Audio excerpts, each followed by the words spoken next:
James chapter 1, 12 to 27. Blessed is the man that endureth temptation. For when he is tried, he shall receive the crown of life, which the Lord had promised to them that love him. Blessed is the man that endureth temptation. Kung sino daw yung lalabas dito sa etong temptation na to, hindi to no. Ibig sabihin itong temptation trial, hardships. Hindi to temptation na kunyari babae, no? Hindi ganun.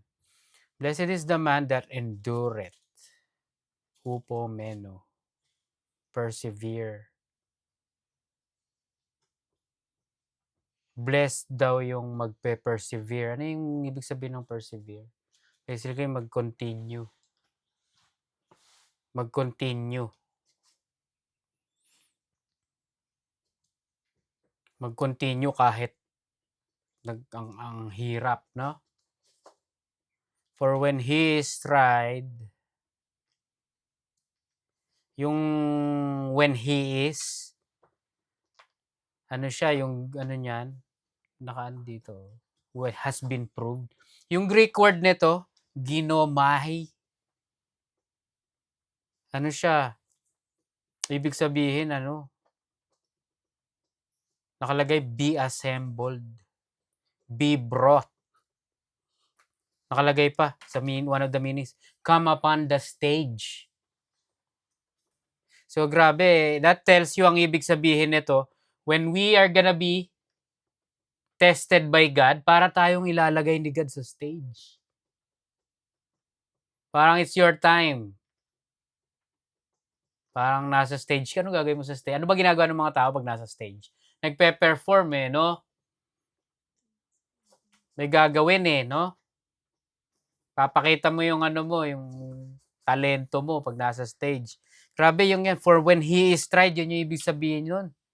Be assembled, be brought, to arise. Come upon the stage. One of the meanings nakalagay dito, appear in history. Grabe. Naman.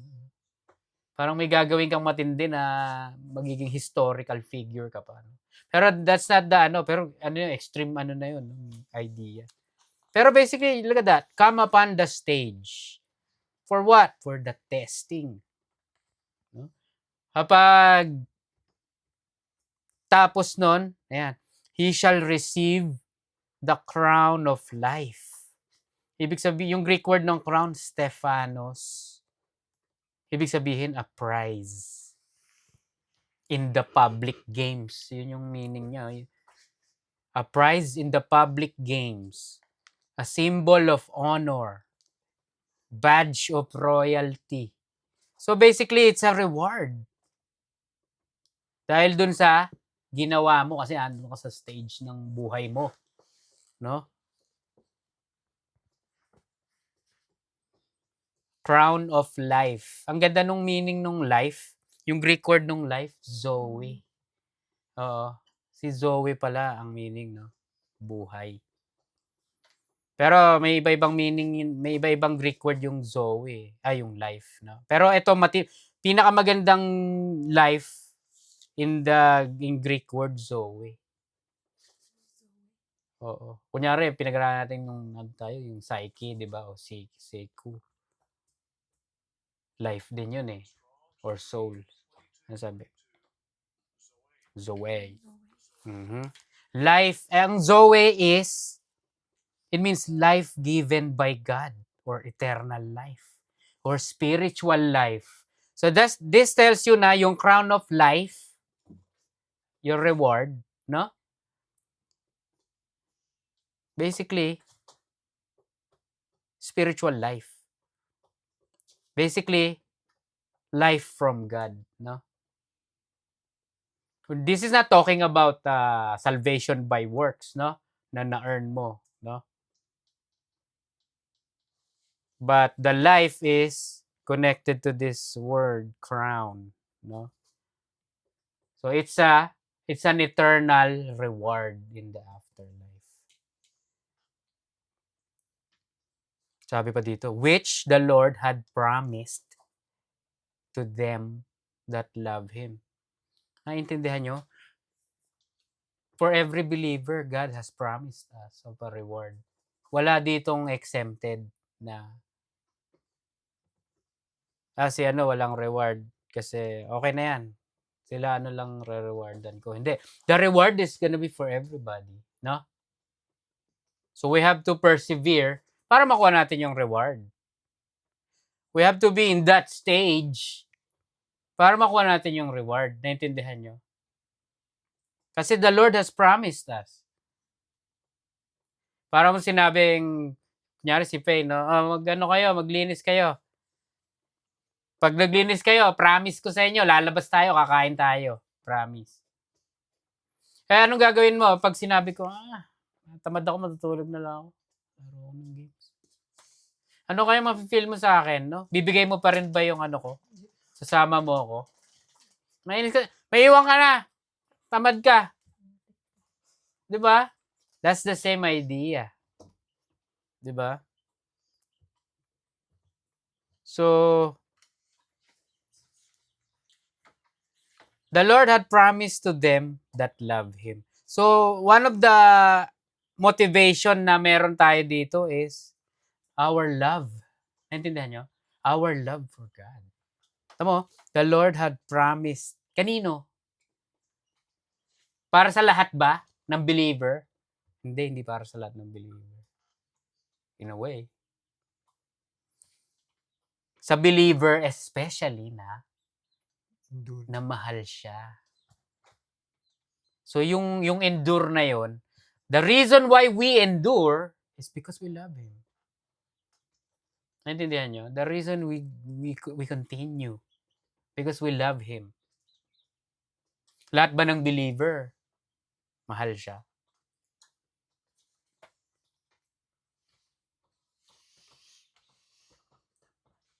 Ang sabi ni Jason, hindi daw. Sa totoo lang, hindi. Sadly. Ano proof nun, ha? Ano proof?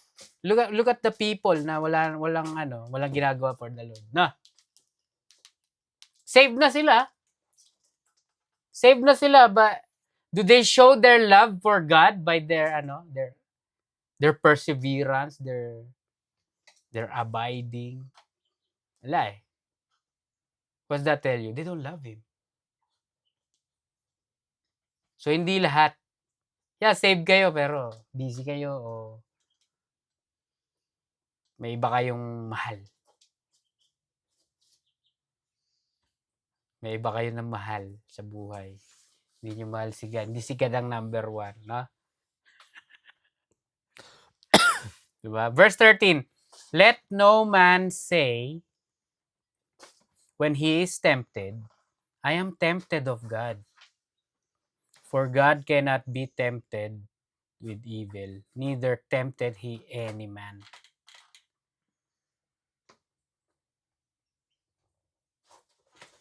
Let no man say, when he is tempted, I am tempted of God. Ibig sabihin nito, enticement to sin. Enticement to sin. Huwag mo raw sabihin na si God, He wants me to sin. Kaya niya ako pinapadala ng ganitong mga temptation. Yung temptation dito, iba na yung meaning nito. Parang sinasabi dito, don't get it twisted. Ha? Verse 14, tingnan nyo. But every man is tempted when he is drawn away of his own lust or desires and enticed.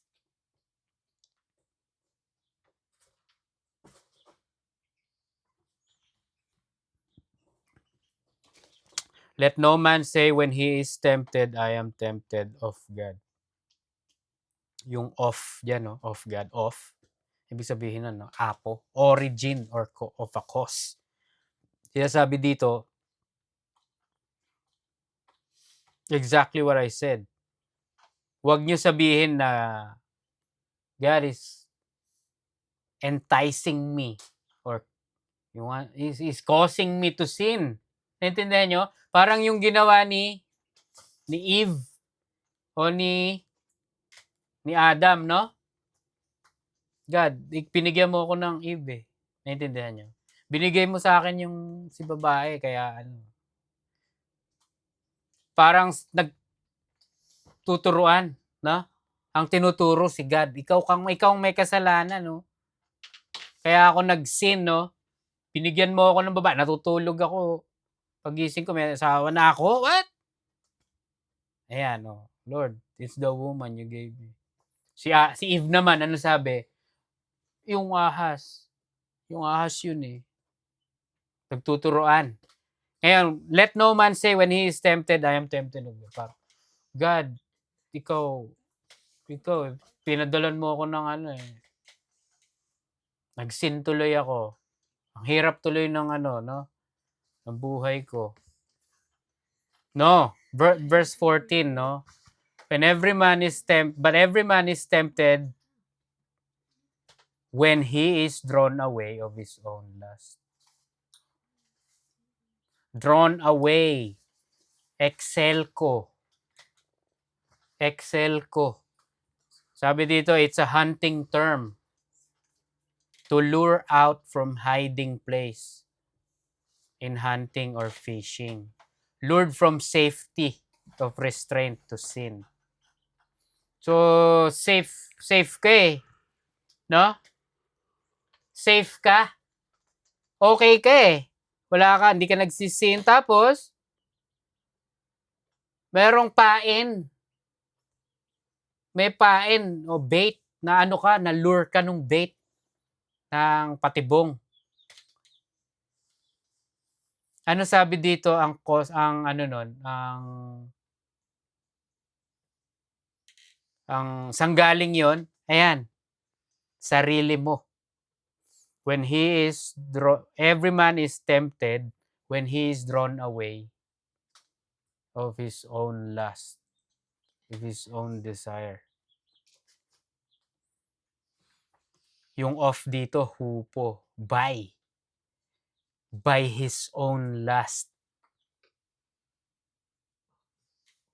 Oh. And enticed, deleadzo, deceived, allured, charmed. Parang si Eve, no? Na ano siya eh, na-deceive siya eh. Naloko siya nung serpent eh. Naloko siya. Sige na, kainin mo na. Hindi, sabi ni God, wag ko raw kainin eh. Niloloko siya nung ano. Hindi. Pag kinain mo to, you will have the knowledge of sin and evil. Good and evil. Sige na.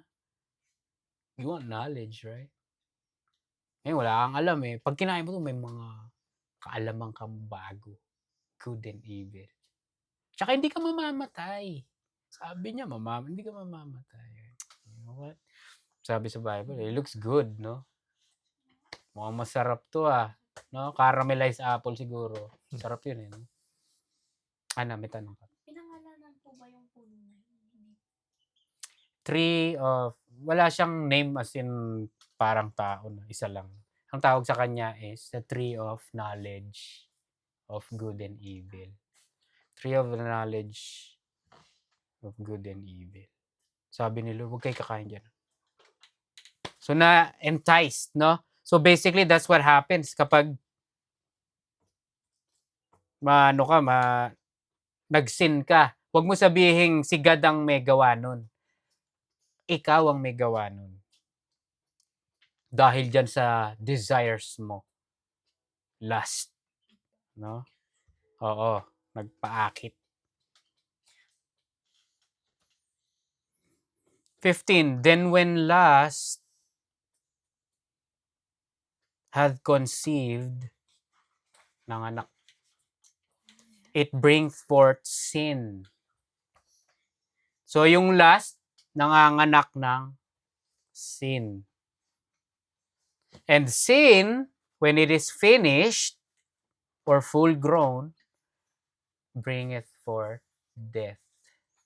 Ayan, pinag-aralan natin kanina yung origin ng death, no? Sa garden. Nag-sin sila, nagsimula sa lust, no? Their desire to eat of the fruit, the forbidden fruit. Lust had conceived, it bring forth sin. They've sinned, no? And sin brought forth death. No? Pero to be extreme, no? Totoo yan eh. If you don't control or restrain yourself from doing mga heavy duty na sin, kunyari, no? It can cost you your life. Pwedeng mamatay ka. No? Kunyari, gusto mo ng sexual immorality, no? You just sleep around with basta paramihan ng babae, no? Sige, ayan, ano mangyayari? Kaka-AIDS ka, no? Kakasakit ka. Leading to your death. Yan, parang ganon. O kunyari, ano ka, no? Glutton. Ha? Glutton. Glutton. Kumain ka ng kumain ng no? May pera ako eh. Kakainin ko lahat ng gusto ko. Yung kinakain mo, no? Gluttony is a sin. 'Di ba? Hindi masamang kumain, pero gluttony, talagang overindulgence sa pagkain, talagang mo yun. May YouTube channel ka pa para yung may video ang tawag doon. Mukbang. Kumakain ka ng 12 bilao na pansit. No? Pinapakita mo yung size ng stomach mo. No? May namatay nga doon, di ba? Oo, may namatay na YouTuber. See, that's a sin. That's an example, no? When finished, no, sin, bring it forth death. 16. Do not err, my beloved brethren, or be deceived. Planao, yun yung err. Parang error. Led away into error and sin. Yun yung ibig sabihin nun. Huwag kayong magkakamali. Huwag kayong magkakamali, my beloved brethren. No?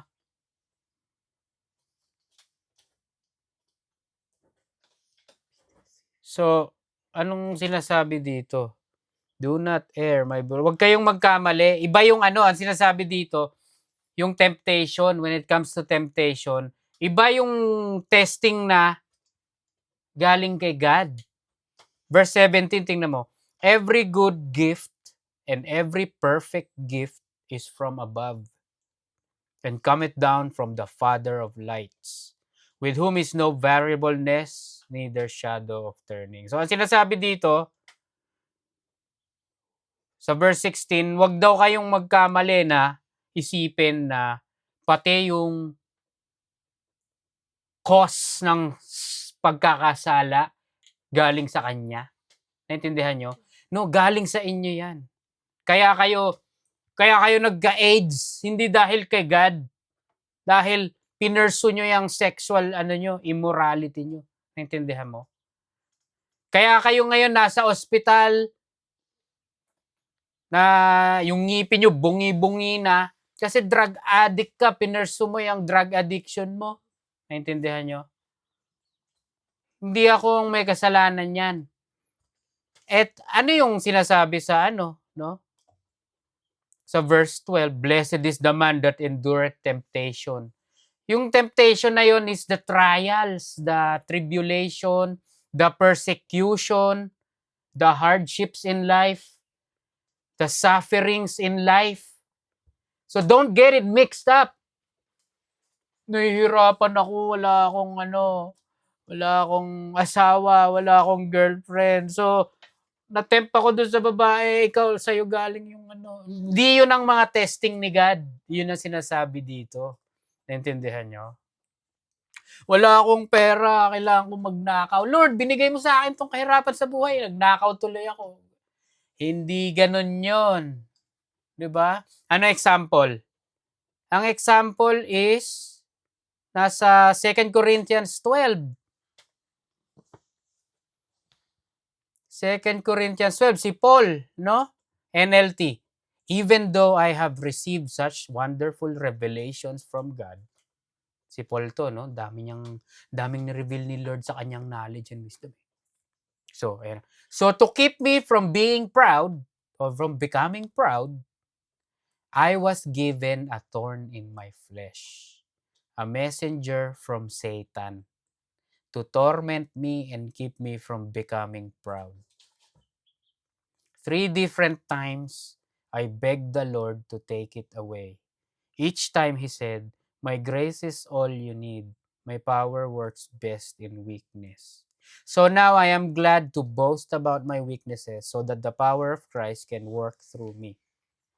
That's why I take pleasure in my weaknesses and in the insults, hardships, persecutions, and trouble that I suffer for Christ. For when I am weak, then I am strong. So nakita mo dito, sabi niya, no? I take pleasure. Bakit? Kasi, di ba?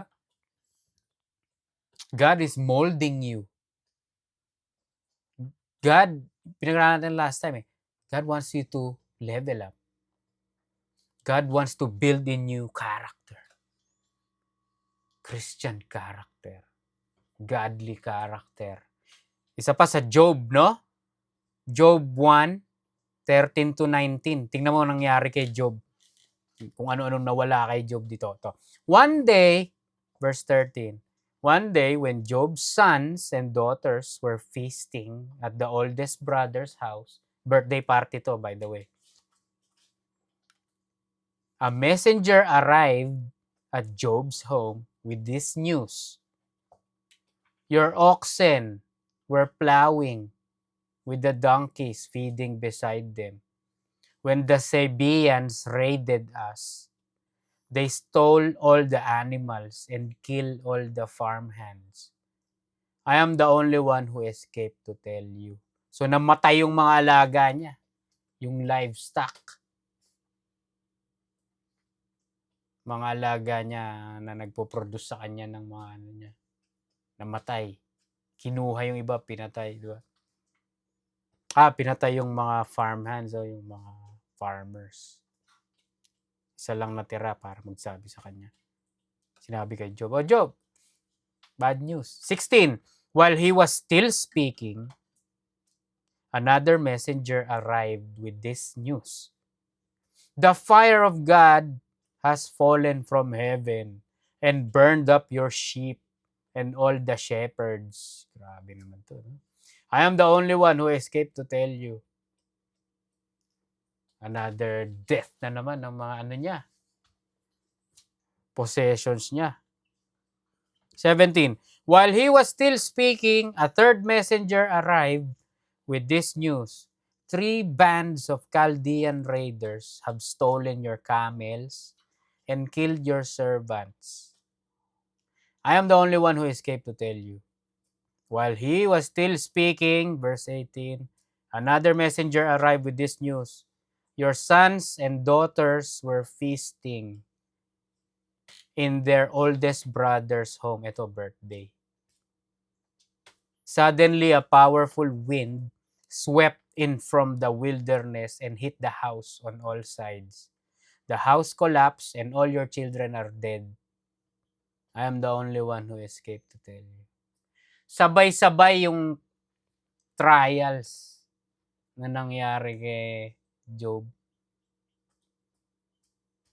Namatay yung mga ano niya, hayop niya, mga tauhan niya, pati mga anak niya. Tinesting na siya dito. This is the testing. 'Di ba? Tandaan niyo yung story kay Job, 'di ba? Sinabi ni Satan, no? Si Satan, panik-panaog eh. Sinabi ni God sa kanya, Satan, what you doing? I'm just running to and fro. No? Sabi ni God sa kanya, have you considered my servant Job? Sabi ni Satan, yeah, kilala ko yan ako. Wala akong panahon dyan, mahal na mahal ka niyan. Kaso kaya ka lang mahal niya kasi tingnan mo naman, ang yaman niyan. Ang dami niyang camel, ang dami niyang donkey, ang dami niyang sheep, may mga tauhan, ang dami niya anak, may asawa pa. Kaya ka lang mahal niyan, sinasamba niyan kasi binigyan mo siya ng mga yan. Tandaan niyo yung story, no? Sabi ni God sa kanya, sige, testing na natin. Wag mong gawin mo lahat. Pero wag mo lang siya papatayin. Tingnan natin kung tama yung sinasabi mo na kaya lang niya ako mahal. Kaya lang niya ako wino-worship dahil sa binigay ko sa kanya. Okay. Excited ngayon si Satan. Bumaba siya pa. Tinira niya. Ayun rin nangyari. Pinagpapatay niya lahat. Ano nangyari kay Job? Wala, hindi niya. Sinabi pa nung asawa, no? Curse mo na. I-curse mo si God and die. No? Pero babae na ano. Asawa. Okay, natira yung babae. Hindi namatay yung asawa. What does that tell you? Mahirap pa tayo ng mga babae. Mga asawa. Talagang torn in the flesh. Wala. Joke yan, joke. Talagang binawa talaga ni God para ma-meste. Mang asar hanggang huli. Sila pa nagsasabi. I-curse mo na yan, Diyos mo. No? So nakita nyo, iba.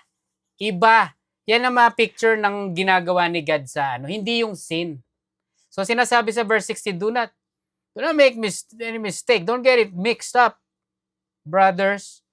Huwag nyo sabihin na kay God galing yung Temptation. yung sin na pinagdadaanan nyo ngayon, si God ang may gawa. Naintindihan nyo? Si God ang pinanggalingan. Hindi. Kaya verse 17, every good gift yun eh. Yung mga testing niya, no? Kaya tatandaan niyo si Peter, no? More precious than silver and gold is your trials, your testing. Di ba? Your sufferings has more worth than silver and gold. Kasi yun yung magmumold sa iyo eh. Natanda mo? And guess what? God is not giving you that perfect and good gift, that trial in your life para mag-fail ka. Naintindihan nyo? Hindi sinabi ni God kay Satan, no, kay Job. Sige, testing mo si Job, sirain mo yung buhay ni Job. Para malaman natin. Hindi. Alam na ni God. Naintindihan nyo? Alam ni God na hindi nyo yun i-fail. Hindi mag-fail yung pagmamahal nyo sa Kanya. Naintindihan nyo? So, yung testing na yun, yung trials na pinadala ni God, ano ngayon silbi nun? Is to make you level up. Naintindihan nyo? It's to make you gain wisdom. Or knowledge. To make you grow spiritually. Naintindihan nyo? So, wag nyong gamitin yung kasalanan, yung sexual sin, para sabihin, God is using this sexual sin so I can grow. Yun ang sinasabi dito. Naintindihan nyo? Don't get it. Don't err. Don't be deceived. Don't be deceived. Na parang kayo si Eve, naloko kayo ng ahas. Sasabihin sa inyo Satan, ginagamit ni God. Sige, tuloy mo yung sin mo. Ginagamit ni God to sa'yo para mag-grow ka. Naintindihan mo? Pag ginamit mong excuse you're being deceived by the serpent. Basically. So no, every good gift, verse 17, and every perfect gift is from above. And cometh down from the Father of lights, with whom is no variableness. Ano ibig sabihin nun? Ibig sabihin, distinct o marirecognize mo yung galing kay God. Naintindihan nyo? Hindi, hindi yung makikita nyo yung masama. Ano sabi mo? Galing kay God to. Tinitesting niya ako. Talking about sin, ha? Temptations as in temptation, enticement to sin. God is luring you to sin. That's from you. Naintindihan nyo? Sinabi, no? It's from your lust, your desires. Because you guys are crazy about this and that. Kaya kayo nag-sin kasi. Diba? You guys are worldly, fleshly, carnal. Yun ang sinasabi dito. Diba? You fell in your sin because of your lust. Good and perfect gifts. No? Galing sa Kanya. Came down from the Father of light. Phos. Yun yung Greek word, light. F-O-S-E. Knowledge and truth. Ibig sabihin nun. Spiritual truth. So it came down, the good gifts were perfect gift. It came down from the Father of truth. Basically from God. No variableness. Yan ang ibig sabihin. He never changes. No? Yung ways niya to test us is yun nga, distinct, clear, recognizable. Malalaman mong galing sa Kanya. No? It doesn't originate from evil. Kunyari, 1 Corinthians 10:13, sabi, there's no temptation taken you, but such as is common to man. But God is faithful, who will not suffer you to be tempted above that you are able, but will, with the temptation, also make a way to escape, that you may be able to bear it. So basically, walang mga kakaibang pang testing na manggagaling sa Kanya. It's common to man. Naintindihan nyo?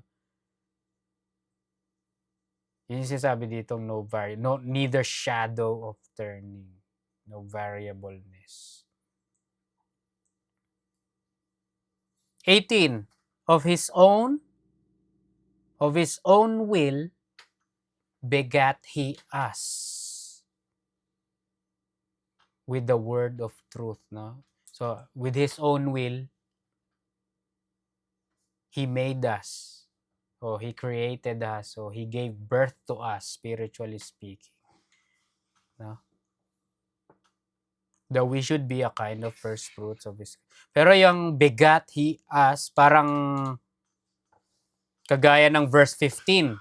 Yung verse 15 sabi, when lust had conceived, it bringeth forth sin. And sin, when it's finished, bring forth death. The idea is the same, no? God, yung sin, no, it bringeth forth death. Si God, it bringeth forth by His word us.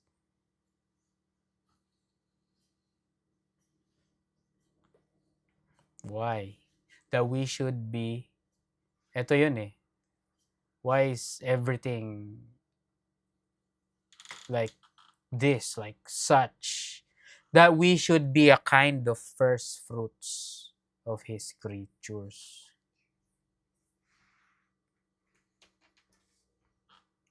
Maging godly. Maging kagaya niya. Especially when it comes to some basic na virtues or attributes. Godliness, basically. So yung mga testings, trials ni God, yun yung sanctification natin. We are being, yung sanctification, ano ibig sabihin nun, no? To set you apart. 'Di ba? Iniiba niya tayo. Iniiba niya tayo through the experience that we get from the sufferings, the trials. Naintindihan nyo? The hardships, the persecution. That's how He molds us, sanctifies us. That's how He separates us, make us different from others. Yung mga iba, mga non-believer, mga wala silang pagdadaanan na pagdadaanan natin. Naintindihan nyo? Na galing sa Kanya. Yun yung sinasabi dito. Diba?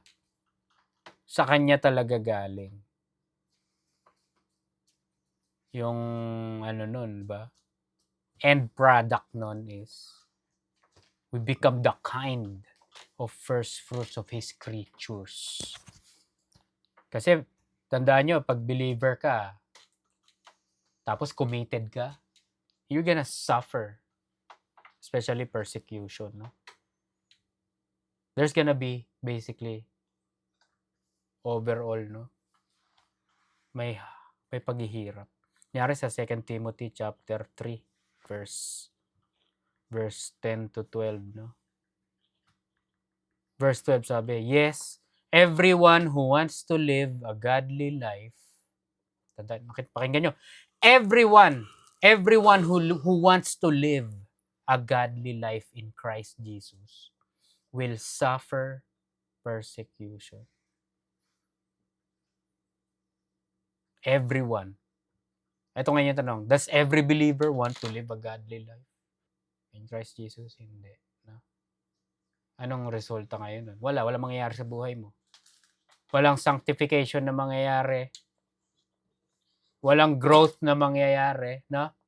Because you don't want to live a godly life in Christ. Kasi busy ka eh. Na? Verse 19, wherefore, my beloved brethren, magkadikit to 20 din. Wherefore, my beloved brethren, let every man be swift or quick to hear, slow to speak, slow to wrath or anger. 20, for the wrath or anger, for the anger of man worketh not the righteousness of God. Kailangan daw mabilis kang makinig. Mabagal kang magsalita. Mabagal kang magalit. May kilala ba kayong gano'n? Mabilis magalit. May kilala akong gano'n eh. Ha? Ikaw? Mabilis ka rin magalit? Hindi ko may kilala ko. May kilala ka rin. Natutulak. Ha? Ako rin siguro, kilala rin ako sa ganyan.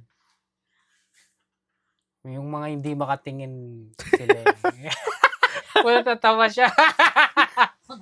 Inalam. Tayo nagtitinginan, may isa hindi nakatingin. Basta ako. Grabe. Slow, swift to hear, slow to speak, slow to wrath. So, basic na na virtue ng anak ni God, no? Kasi sabi dito, ayan, no? For the wrath of man, this man here is the believer.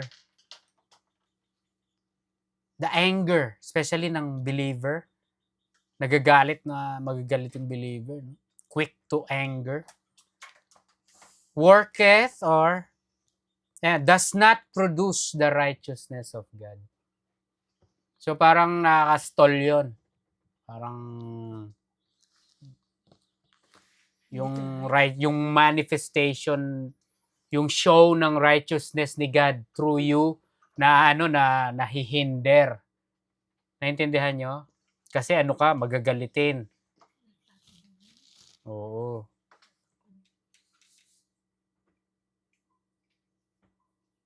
Pero contextually, bakit na pumasok dito yung anger? No? Bakit siningit ni James dito tong issue ng anger? Kasi ang pinag-uusapan, trials, hardships. So, puntahan natin 1 Corinthians. Basahin mo NLT. 1 Corinthians chapter 10, 1 to 11. Chapter 10, 1 to 11. NLT. So, teka lang. Ito yung context. Bakit galit na i-bring up dito? Kaya na-bring up yung galit kasi pinag-uusapan natin is kahirapan, testing sa buhay. O sige, basahin mo. 1 Corinthians 10, verse 1. I don't want you to forget, dear brothers and sisters, about our ancestors in the wilderness long ago. All of them were guided by a cloud that moved ahead of them, and all of them walked through the sea on dry ground. In the cloud and in the sea, all of them were baptized as followers of Moses. All of them ate the same spiritual food, and all of them drank the same spiritual water. For they drank from the spiritual rock that traveled with them, and that rock was Christ. Yet God was not pleased with most of them, and their bodies were scattered in the wilderness. These things happened as a warning to us, so that we would not crave evil things as they did, or worship idols as some of them did. As the scriptures say, the people celebrated with feasting and drinking, and they indulged in pagan revelry. And we must not engage in sexual immorality as some of them did, causing 23,000 of them to die in one day. Nor should we put Christ to the test, as some of them did, and then died from snake bites. And don't grumble as some of them did, and then were destroyed by the angel of death. These things happened to them as examples for us. They were written down to warn us who live at the end of the age. Amen. Naintindihan nyo? Dineliver ni God using Moses the children of Israel. Tandaan nyo, no? From Egypt. Nung nalumabas na sila, nasa wilderness na sila, ano nangyari basically? To be in the same topic.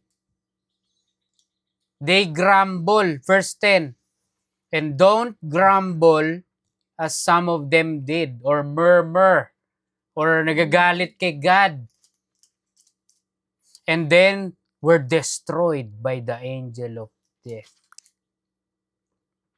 Kasi 'di ba ano sinasabi nila? Pag binasa nyo yung Numbers kunyari, no? Nagagalit sila kay God. Ang pinagbubuhusan nila ng galit nila kay God sino? Si Moses. Moses, ang ganda-ganda ng buhay namin sa Egypt. Kumakain kami ng masarap na pagkain doon. At least, meron kami doon, siguro may breakfast, lunch, dinner, o kaya lunch and dinner. Tapos, kinuha mo kami doon, nandito tayo sa wilderness, wala tayong makain. Ayan ba? Servant ka ni God. Sino ngayon ang naiinis behind the scene? E di yung may kagagawan, si God. Ay, pinagpapatay ni God. Nagalit si God. Sinisisi nila si God eh. Kunyari, Numbers 14 verse 2. And all the children of Israel murmured against Moses and against Aaron, and the whole congregation said unto them, would God that we had died in the land of Egypt? So parang gusto ba ni God mamatay kami dito? Or would God we had died in the wilderness? Ano bang gusto ni God? Mamatay kami sa Egypt, mamatay kami sa wilderness. Ano nila? Yung word na murmur, ibig sabihin ng Hebrew nun, grudge. Grudge is a form of anger. That's the same sa Numbers 11. They're doing the same.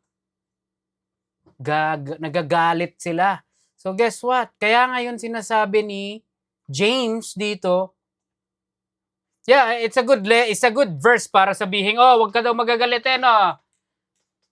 Pero ang tunay na meaning talaga nito, to stay in context, kapag tayo natetesting ni God, naintindihan nyo? Huwag kayong magalit kay God at mag-murmur in your hearts, mag-grumble in your hearts, na sinisisi nyo si God. Tanda mo yung kunyari, yung sino ba yun? Ikaw, no? Yung kaibigan mo, may namatay na mahal. Sino sinisisi? 'Di ba? That's an example. No?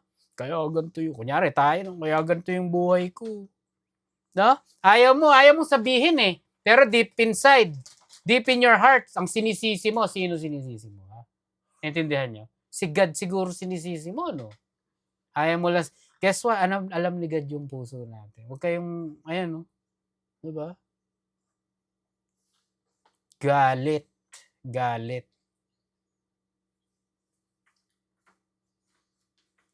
We have to persevere. We have to trust. Trust in God. Ano na? Continue. Naintindihan nyo? Yun nga sa Job 2:9, no? Then said Job's wife unto him, curse God and die. No?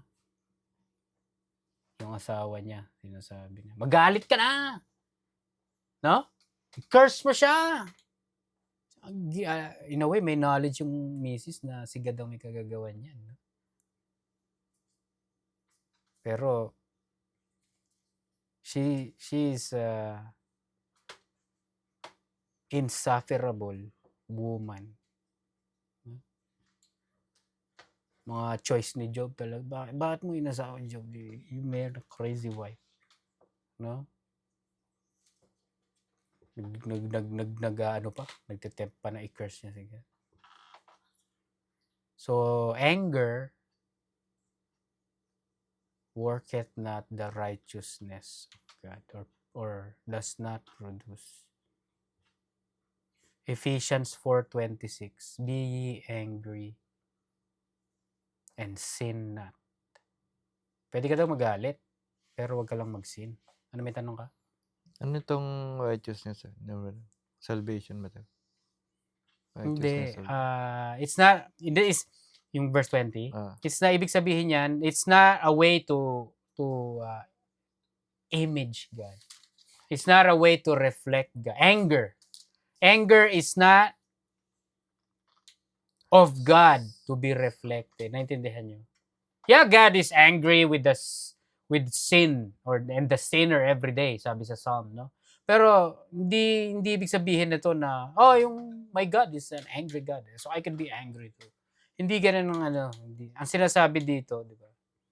Mamaya malalaman natin, sasabihin na we're supposed to be of love. Naintindihan nyo? Yung virtue na yon. Hindi fitting sa believer na galit. Naintindihan nyo? Magagalitin. Quick, ayan opposite ng slow to anger, quick to anger. Hindi yun virtue, hindi yun Christian virtue. Yeah, it is a thing to be learned. We learn kasi we're in the flesh, no? Nagagalit tayo, no? We're worldly, we're fleshly. Pero sa totoo lang, ang origin ng anger, this is the origin of anger. Yourself. It's from selfishness. Kaya ka galit because you're selfish. Iniisip mo lang yung sarili mo. Naintindihan nyo? Kaya ka nagalit kasi yung way mo hindi na Naintindihan nyo? Sabi ko sa'yo, ganito yung gawin mo. Nagalit ka, Because that's your way. Your way was na, obeyed o So every anger it came from selfishness. Diba? So hindi siya godly virtue to be anger. To be quick to wrath. Pero sabi nga sa Ephesians 4:26, be ye angry and sin not. Let not the sun go down upon. Pwede kang magalit, tao lang tayo eh. Pwede nating maano yung emotion ng anger, no? Pero to put our brother or sister down because of the anger, naintindihan nyo? Ha? That's not good. No? Pwede ka magalit, nanonood ka ng game mo, natalo yung team mo. Ah! Wala namang naapektuhan na no? Wala namang naapektuhan na brethren. Naintindihan nyo? O kaya game, nagalit ka, natalo ka. Wala naman apektuhan. Okay lang yun. Pero kung nagalit ka mismo sa brethren mo, naintindihan mo, and you damage her or his spirit, that's a sin. Yun yung sinasabi ng Ephesians 4:26. Be ye angry and sin not. Or but sin not. But don't sin. Diba? Huwag mong i-harbor yung emotion na yun, no? Lalo na pag kinip mo yun, no? Lalaki yun. Naintindihan nyo? Parang baby, yung galit, magtanim ng galit. Diba? Lalaki yun. Magiging ano yun, sin. Kunyari si Cain and Abel, no? Yung galit naging murder, no? Naging ultimate sin pa, naging historic pa. Naging ikaw pa yung talagang number 1 na kauna-una ang pumatay, no? Kung nasa heaven man siya kunyari. Asan na yung unang mamamatay tao? Kauna-una ang mamamatay tao. Ayun, no? Ay, grabe, kakahiya, no? So, naintindihan nyo. Verse 21, wherefore, or therefore, or for that reason, or that being the case, lay apart or set aside all filthiness and superfluity or abundance of wickedness or naughtiness. So, parang sinasabi, on that note, what note? Nandun tayo, pinag-uusapan nating Christian virtue na slow to anger. O, ito pa Christian virtue. Wala dapat filthiness. Filthy, kababuyan sa buhay. At saka, abundance of wickedness. Basically, makababuyan din. And receive with meekness the engrafted word. Sa NLT, get rid of all the filth and evil in your lives.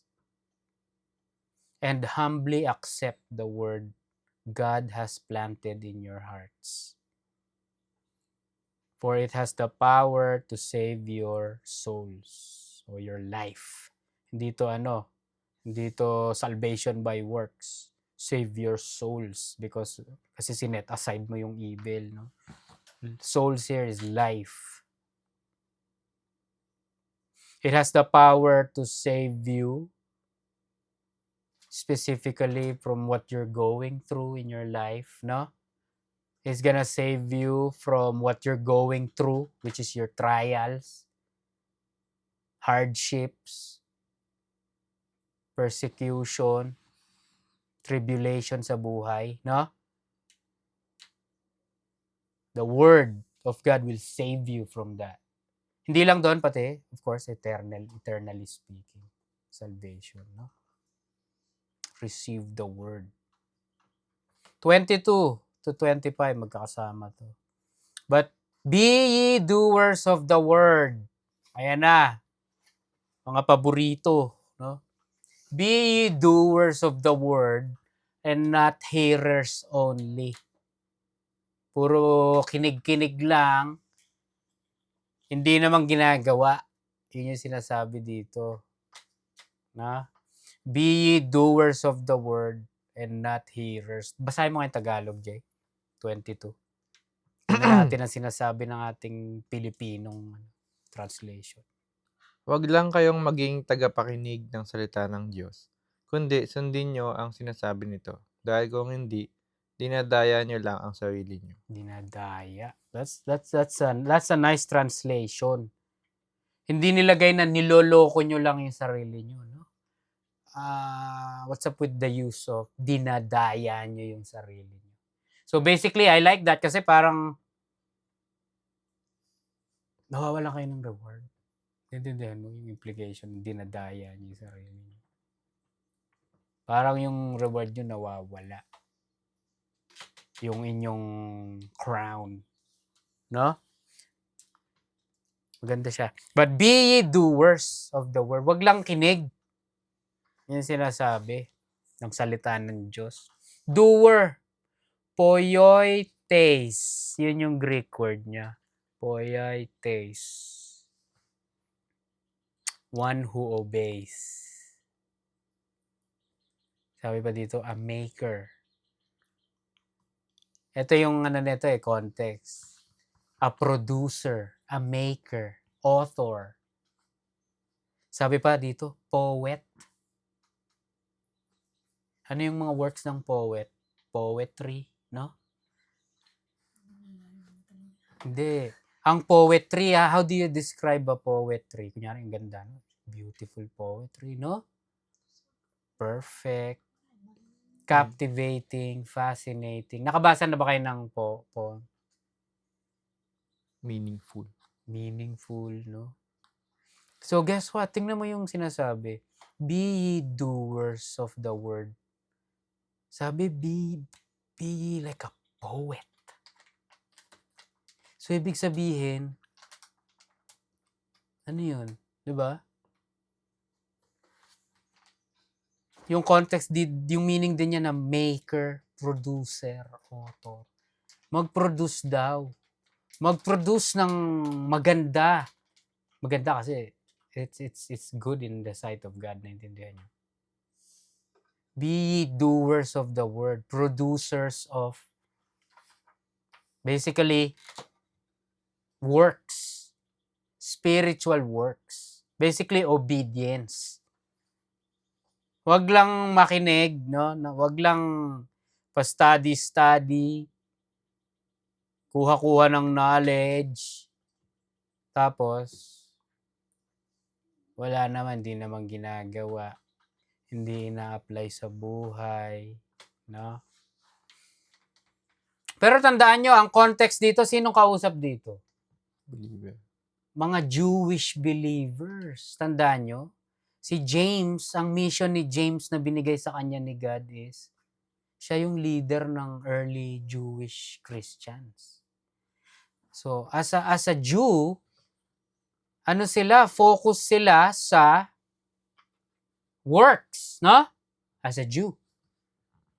Ang nangyari sa Jew, naging believer by faith, naging magaling ngayon sila sa faith, no?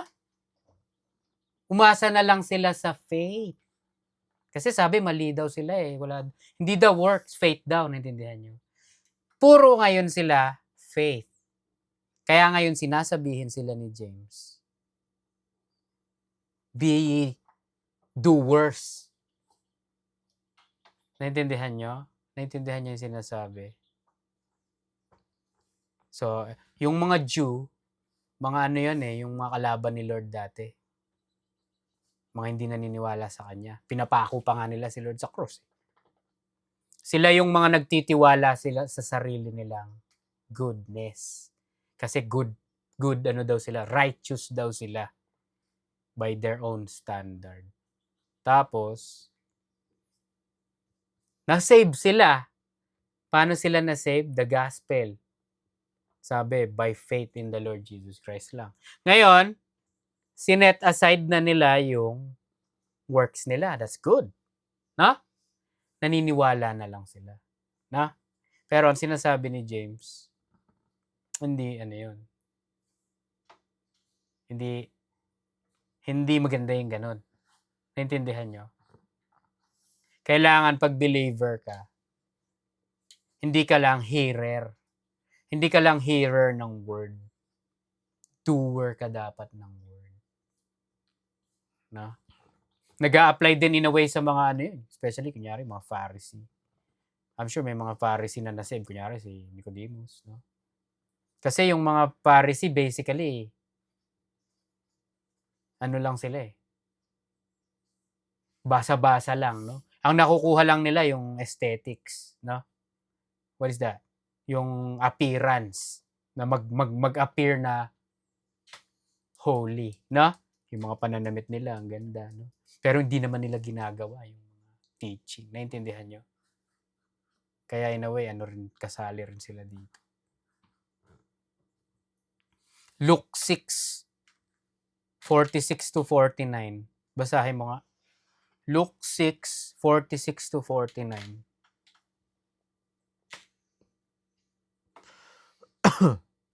ESB. NLT. So why do you keep calling me Lord, Lord, when you don't do what I say? I will show you what it's like when someone comes to me, listen to my teaching, and then follows it. It is like a person building a house who digs deep and lays the foundation on solid rock. When the floodwaters rise and break against that house, it stands firm because it is well built. But anyone who hears and doesn't obey is like a person who builds a house right on the ground without a foundation. When the floods sweep down against that house, it will collapse into a heap of ruins. So, basically, ito daw yung mangyayari. Pag doer ka, no? Kapag doer ka, what you are building, yung house na ginagawa mo, kapag may dumating na trials or tribulation, like a flood water, no? It's gonna stand firm. No? It is built on not just hearing, but obedience. Pero yung isa dito, verse 49, but anyone who hears and doesn't obey is like a person who builds a house right on the ground without a foundation. Ang tanga-tanga naman nun. Ang tanga. Para ka nag-build nga naman sa sand. Di ka muna nagtayo ng foundation, no? Semento o nagbaong ka ng no? Nag-set ka talaga ng solid foundation. Sa buhangin talaga. When the floods sweep down against that house, it will collapse into heap of ruins. Kasi it's not built in obedience. Ano lang? Hearing. Ganun-ganun lang. Hearing lang, walang obedience. Ngayon, ma-apply din siya sa ma-apply siya sa if we face trials and tribulation sa buhay. Naintindihan nyo?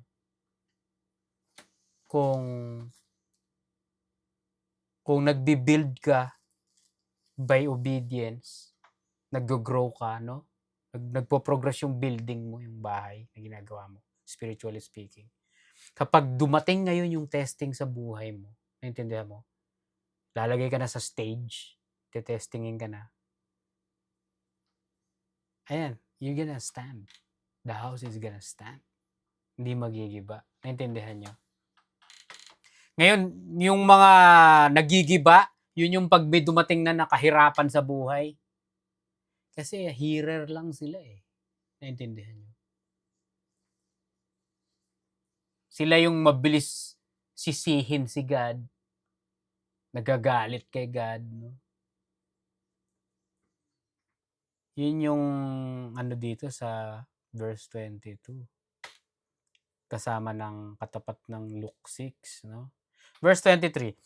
For if any be hearer of the word and not a doer, he is like unto a man beholding his natural face in a glass or mirror.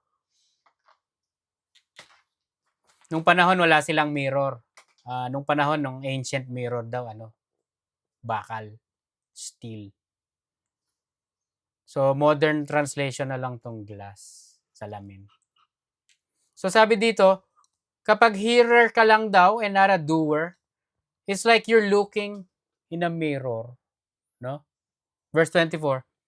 For he beholds himself, nakita mo yung tsura mo sa salamin, and goes his way, and straightway forgets what manner of man he was. So can you imagine? Pagising mo ng umaga, Ang gulo-gulo ng buhok mo. May laway ka, panis na laway ka pa dito. Puro muta ka pa. Tapos tumingin ka sa salamin, pagising mo. Tapos wala kang ginawa. You proceed to do whatever you do for the day. Sino taong ganun? That's crazy, no? Grabe. Walk up like this. That's crazy. Hindi. To be serious, that's crazy. May ganun. Basically, ito yung sinasabi dito. Yung hearer lang at hindi doer, that's basically what they're doing. Unthinkable. No? Titingin lang. And then, nakalimutan na o hindi na inisip kung ano yung gagawin. Ay, mag-iilamos ako, magmumumog, toothbrush, susuklay. Freshen up, no? Punasan ko yung ano ko, panis na laway. No? Ganon. 25. But whoso looketh into the perfect law of liberty, and continueth therein, he being not a forgetful hearer, but a doer of the work, this man shall be blessed in his deed, or he shall be blessed in what he does. So may blessing. To be obedient in the word, there's blessing. To be a doer. Pero, nakita nyo? Sinasabi kanina, sa verse 22, be ye doers of the word, no? Pero pag pumunta ka dito sa 25, sa second part, ano na nangyari? A doer of the work. So may work. There's a work na kailangan gawin, no? Yung work dyan, ang Greek word, ergon. Doon nakuha yung word na ergonomic. Ergon. Ibig sabihin ng ergonomic, no? Designed for efficiency and comfort in the working environment. Ergonomic. Pero yung ergon, ang ibig sabihin nun is toil, trabaho, or labor. Sabi, as an occupation, trabahador. Sabi din dito, it's about business, enterprise, employment. So balik sa James, but a doer of the work, this man shall be blessed in what he does. So this is talking about the work, the kingdom work. We have work to do. Pag believer ka, hindi ka exempted. Hindi ka exempted. There's work to do. What are the works to do? No? The work, it refers to, number 1, the Great Commission. Ano yung the Great Commission? Share the gospel. That's the work. We're laborers for that. Kingdom laborers. Paano pa yung work? Binasa natin kanina sa Luke 6. Building. We're building a house. Spiritually speaking. Yung sanctification natin. Naintindihan nyo? How do you do that? Studying. Naintindihan nyo? Adding virtues. Naintindihan nyo? Adding knowledge to virtues. Adding love to charity. Learning. Growing. Those are the things that, those are the works to be done. Great Commission at saka the building of the spiritual house. How? By obedience. Nabasa natin sa Luke 6 kanina, di ba? Hindi lang nakikinig. Nag-a-aspire kang mag-grow spiritually. How? How do you grow? Ano yung first step? Di ba sabi ni grow in grace and in the knowledge. Grow in the knowledge. How do you do that? We study. We get taught by the Holy Spirit, our teacher. So kumbaga parang umatin ka ng Kumbaga tayo, nag-aaral, nung bata tayo, nag-aaral, pupunta tayo school araw-araw eh, no? Spiritually speaking, ganun din dapat eh, no? Pumapasok tayo dapat araw-araw. Hindi lang every Sunday. Naintindihan nyo? Araw-araw, personally. Meron tayong group study na ginagawa, pero personally, meron ka ring dapat desire na mag-grow, mag-aral. For yourself, personally nga eh. Hindi lang, Sunday lang ako mag-aaral. Doon lang ako mag-grow every Sunday. That's unhealthy. Parang sinabi mong, saka Sunday lang ako kakain spiritually. Sunday lang ako kakain. Wednesday lang ako kakain. Gawin kaya natin yun sa flesh mo. Ha? Let's make a deal, guys. Kakain lang tayo every Sunday ng tunay na pagkain. Ano sa mangangayayat siguro tayo, yung iba magkakasakit, mamamatay. That's what's happening spiritually. Naintindihan niyo? Kung every Sunday o whatever lang kayo doon lang kayo kumakain. That's dangerous spiritually speaking. Is it dangerous for you to not eat every day in the flesh? It is, di ba? It is dangerous for you not eating every day. It's good for your looks, papayat ka, no? Pero inside, kung i-consistent mo yan, once a week ka lang kakain, is dangerous. So, kung sa flesh dangerous yun, what makes you think hindi dangerous yun spiritually? Merong yun. Merong long-term effects yun, if not effect right away. Naintindihan nyo?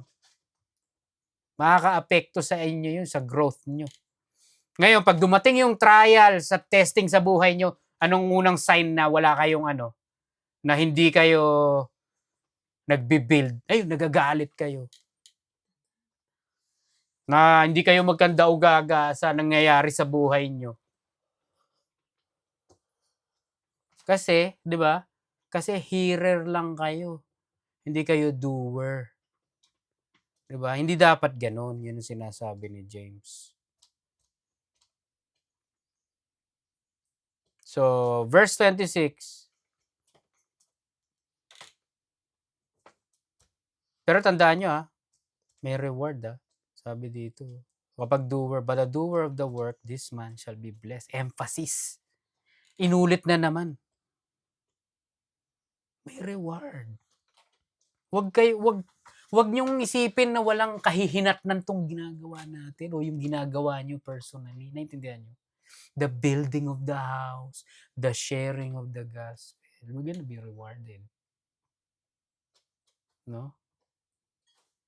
To don't do anything is basically saying to the rewarder, wala akong pakialam sa reward. Okay na. Naintindihan mo? Parang yung sinabi ko kanina, no? Sasabihin ni Faye, kayo. Maglinis kayo, tapos kakain tayo sa labas. Tapos wala akong ginawa. Para ko nang sinabi, wala akong pake kahit kumain pa tayo sa matinding restaurant. Wala akong pake. Naintindihan niyo yung picture? Wala akong pakialam. Kahit man libre ka pa sa pinakamahal na restaurant, matutulog na lang. That's basically what we're doing. Kung sinabi ni God, sige magtrabaho kayo, I'll reward you guys. Tapos wala kayong gagawin. Kasi, yun, parang sinabi sa kanya, wala akong pakialam, Lord. Can you imagine that? That's sad. Kaya pag nakita kayo, nakakaano yun. Nakakadismaya. In His part. Naintindihan nyo? Not in your part. You're gonna be like, oh man, pasensya ka na, inantok kasi ako eh. Pagod po kasi ako, tsaka busy po ako, tsaka wala. Naintindihan nyo? No, we have to work kasi may reward siya eh. Paulit-ulit niya sinasabi, guys, I got rewards for you guys. Diba? Verse 26 tayo. If any man among you seem to be religious. He's talking about religious, no? Kasi kausap niya dito mga Jew. Religious. Mga yung background nila. Background nila yun mga napaka-religious nila. Pero sinabi ni James, if any man among you seem to be religious and bridled not his tongue, but deceived in his own heart, this man's religion is vain. Parang verse 19 na naman connected sa bunganga, no? Sa verse 19, ano sabi?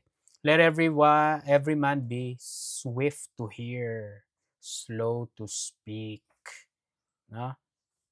Pero dito sinasabi, bridled not his tongue. Ano yung bridle? Kontrolin. Kontrolin yung bunganga. No? Gagamitin sa inyo to ng mga modern preaching na, yung mga nagmumura, yung mga bababoy ng bunganga. Ito daw, if any man among you seem to be religious, believer ka daw, and bridled not his tongue, mura ka ng mura. Deceiving your own heart, this man religion is in vain. That's out of context. No? But again, being out of context doesn't give us excuse, no? Na magmura na tayo, This is not an excuse. Pero sinasabi dito in the context, it's the same thing. No? It's about the anger. Mamaya, pag binasa mo pa yung James, natatandaan nyo, yung danger ng tongue. Sabi, natetame lahat ng hayop, pero yung tongue, papapag-aralan natin yun sa future. So, this man's religion is in vain or useless. Hindi ka pwedeng maging source ng good. Hindi ka pwedeng maging source ng Christian advices o hindi lalapit sa iyo mga tao, yung bunganga mo, hindi mo control in anger o imbis na quick to hear ka, kunyari may nanghihingi sa iyo ng advice, no? Imbis na pakinggan mo sila right away, ginajudge mo kaagad sila, no? Kasi kayo mga wala kasi kayong kwentang nagagalit ka pa sa kanila, no? Wala. Paano ka magiging tulong sa mga brethren mo? Guess what? Your religion is useless. But what is useful? What is not in vain? Verse 27. Pure religion and undefiled before God and the Father is this: to visit the fatherless and widows in their affliction, and to keep himself unspotted from the world. So basically, love, no? A life of charity and kindness. That's pure religion and undefiled. Before who? Before man? No. Before God. Diba? Man is not our audience. Naintindihan nyo? Papakita kong pure religion and undefiled ako. Audience ko man. No. Our audience is, guys, sabi dito, before God. No? Ano pa? Charity, kindness, free from over much attachment to earthly things. Yun. Keep himself unspotted from the world, from earthly things. Idolatry, di ba? Marami tayong mga kilalang mga idolater, mga pagan Christian. So, love, kindness, pagan, mga yun, Jisan, mga non-believers na idolaters. Ang sinasamba, mga puno, mga idol, mga yung araw. I'm speaking from way back, Yun yung mga tao, may idol sila, tapos sumasayaw sila doon, may mga apoy sila, daming yung iba pa nga nag-aano pa. Pag binasa mo yung Old Testament, nag-offer pa ng mga baby. Sinusunog yung mga baby. Grabe yung paganism. Mamaya titignan natin yung picture na. Kaya no wonder bakit, 'di ba? Talagang kailangan talagang ipadala. Ano yan? Tagalog. Pagan. Pagan. Taong sumasamba sa Diyos-Diyosan. Pagan. Mga fake. So basically, ano yun? Kunyari mga Catholic, no? Ang dami nilang mga imahe na dinadasalan, may mga lucky charm pa sila, kunyari yung rosary o ano. O yung mga Buddhist, no? Meron silang Buddha, may mga lucky ano sila, yung mga yung oo, kunyari yung mga Korean, no, yung mga Chinese yung may pulang sobre na binibigay na may may swerte daw yun, no, ano. 'Di ba? Ampaw yun. Oo. Tapos yung mga basta mga Chinese traditions and religion, yung mga feng shui, yung mga naglalagay ng salamin sa ano, Dun sa bahay, ang dami. 'di ba? That's idolatry. Those are demonic. 'Di ba yun ang mga example ng mga famous idolatrous religion, pagan religions, 'di ba? Inattach nila yung paganism sa Christianity. Guess what? That doesn't make it Christian, no? It makes it even more pagan. Because that's what pagans do. They adapt. Who's your God? I want to worship that God. Who's your God? I want to worship that God. Paganism. Fine to its finest. Diba? They don't have one God. They have multiple. They can't just have one. Diba? Yun ang mga pagan. Meron silang si Santo ganito, si Santa ganyan. Diba? So basically, parang ano yun, yung Matthew 25, 31 to 46. Tanda mo yun. You gave me drink, no, when I was thirsty. When I was hungry, you gave me food. When I was in jail, you visited me. It's basically yung pure religion. Ganun, no? Love. Kindness. In a way, basically, obedience to be in the context. Intindihan nyo? So to summarize, James 1, ang pinag-uusapan yung impact ng testing, trial, hardship, persecution, temptation sa buhay ng tao, no? And then, how are you as a believer supposed to handle that o tackle that o remain in that kahit may ganon? How? Diba? You gotta stay in the word and be obedient, no? And growing. Diba? Hindi lang ano, hearer o tinatawag ko yun na NPC, no? Parang ano ka lang, extra Christian ka lang. Kumbaga sa movie kayo yung mga ano lang, yung mga pinasasabog, may papasabugin eh. Hindi dapat ganun, di ba? That's it.